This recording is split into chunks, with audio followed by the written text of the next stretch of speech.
Hello again. Doing this a little bit different today. Starting off with a voiceover, simply down to the wind, and also because I don't know if I can get all this straight and do it on the fly. A chap called Darren. Hello mate. He's been in touch with me. Well, he's been in touch for a while actually, and we talk about Shaldon a lot. And of course I haven't been over there for a long time. Well, I haven't been over since Boxing Day, I don't think, because of the ferry not running. And he said, oh, give me a few fun facts I may or may not know. And I didn't know them, so I thought I'd pass it on. Anyway, we'll start off by talking about William Newcomb Homeyard, who died in the 1920s. Well, his wife, Maria Homeyard, went on to create the Homeyard Botanical Gardens in Shaldon, which we visited before on the channel. What I didn't know, though, is he's buried at St Nicholas Church in Ringmore. He was also the inventor of Liquid Fruta, a cough mixture, which is still available today.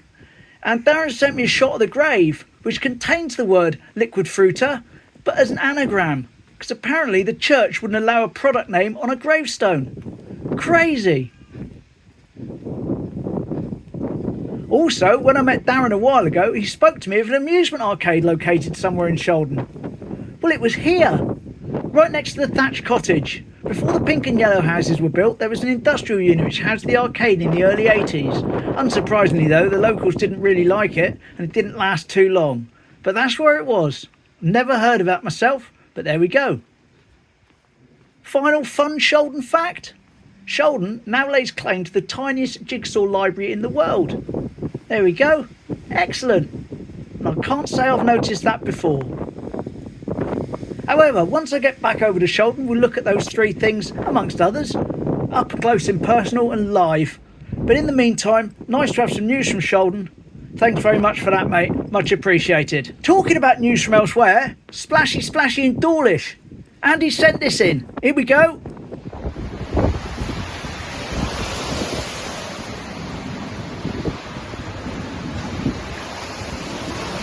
I don't fancy being down there this morning. Oh no. No, might get a bit too wet for me. And that's not the worst of it apparently. Anyway, thanks for that, Andy. Much appreciated.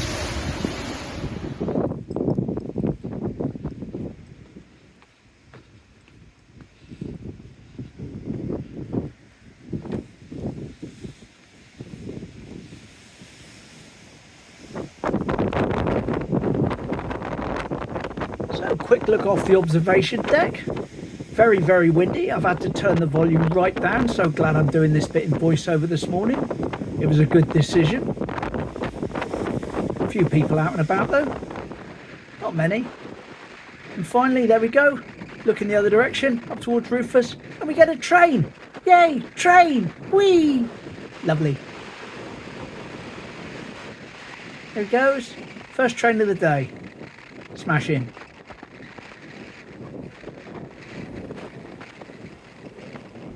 Here I am again, live. Hope you enjoyed that slightly different voiceover intro. I thought I'd do it that way today, simply because of the wind. All good. So, what's my plans? Well, first off, popping along to see Rufus. I film any trains, I won't do much other filming because of the wind.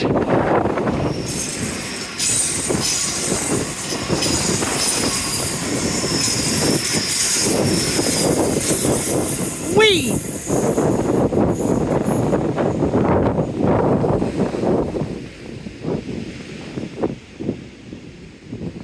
No way to tell if he tooted, of course. Let's pretend he did. Happy train.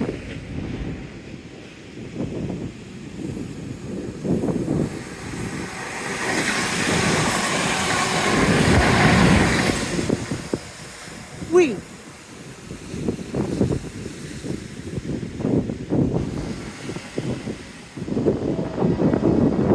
Now I heard that one, wind or no wind. Happy train!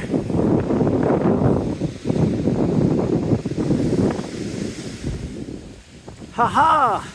We have Spray Point! Not do Rufus straight away, just stick my head up there, see the splashy splashy, then we do Rufus, then we'll head back, then we do a couple of then and nows on the seafront. Lovely! Yeah, it's a little bit splashy splashy up here. A few white horses.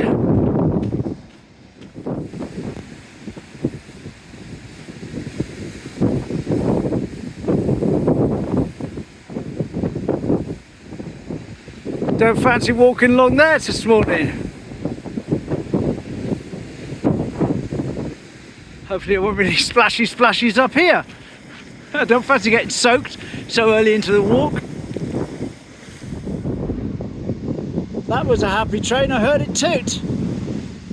Yes, I cut up this way because it was getting a little bit splashy at the end. Here we are, Rufus land. There's Rufus. There he is, waiting for me by the seat. The fat balls that have been put there. Lovely. Hello, mate. Let's get you some food out. There we are, nice big pile of it for him. And there he is on the floor. Oh, that's one of the smaller Rufuses actually. So he's a bit wary of me, but I put a little bit down there. We'll step back and see if anyone shows up. Here we are at my safe distance. I think I can see a blue tit coming in from the top. Yes, there he is. Yeah, we've got blue tit activity. And down on the floor there, one of the Rufus extra stand-ins. Right, let's crack on. Hopefully a slightly more pleasant walk back. The wind should be behind me, which is always nice.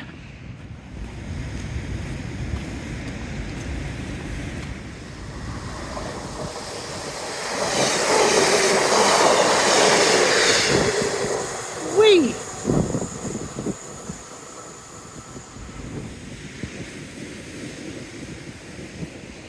Bye-bye.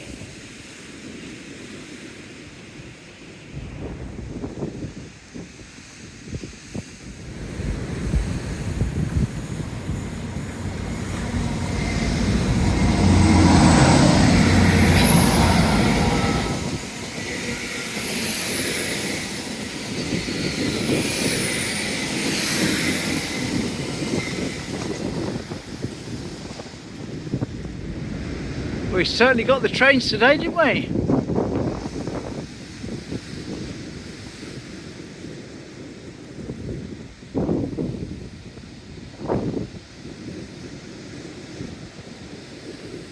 Bye bye. There we go. I think that's our fill of trains for today. No complaints there.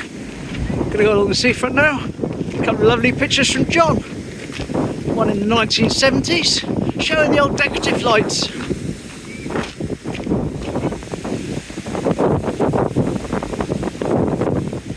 Again, the weather means there's not a great deal of business going on. They've got their front windows closed there, see? So that's the wind. Otherwise all good though. Thornhill for anyone planning to stay there this season. No doubt a blowy seafront. Ice cream hut is open. That's good to see, isn't it? Obviously doing coffees now. I suppose today we'll do ready Mr. Whippies.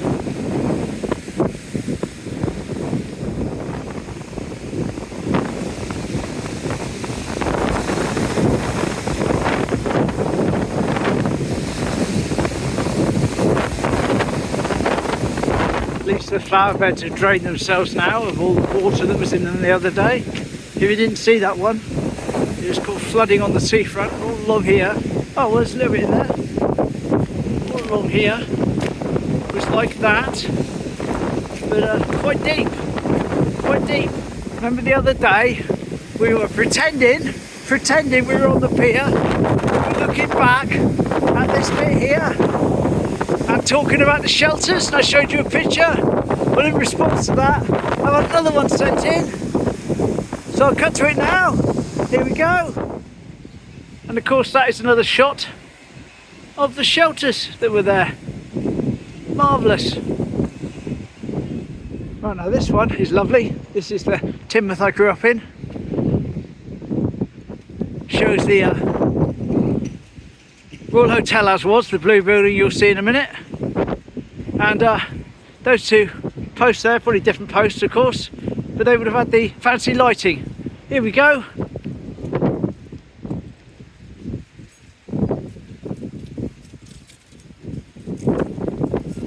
So that was another one from John. Many thanks, mate. Appreciate you looking, finding all those for me and sending them in. Yes, that's what it was here Back in the day. That's a really nostalgic one for me. I remember that well like that. Lovely. Right, on to my own little errand now. Haven't got to go shopping today. Haven't got to go to Lidl's. Makes a change, doesn't it? Well, I've got to go there at some point though, probably tomorrow. But I've got an order of something at Boots. I've got to pick up a click and collect just for some vitamins. But got to go there and do that.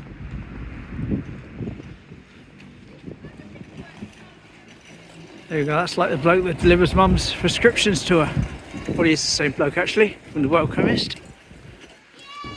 Back at Boots over there. Of course, I'm going to go in the front because you can't get in that way anymore, and find out how you do a click and collect. Is it a special place I have to go to, or just the main counter? We shall have to see.